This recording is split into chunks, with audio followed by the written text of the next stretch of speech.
So welcome. This is Applied Depth Sensing with Intel RealSense. I'm Sergey. I'm managing our SDK on GitHub. In this talk, I'm going to show the applications of depth sensing in robotics.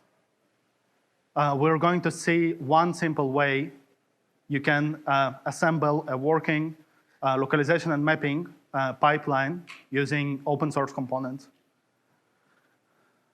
We'll discuss the limitations of this approach and possible ways one could improve it. And finally, I'm going to show our own take on this problem in form of our standalone SLAM solution, which we just released a couple of months ago. So this is new.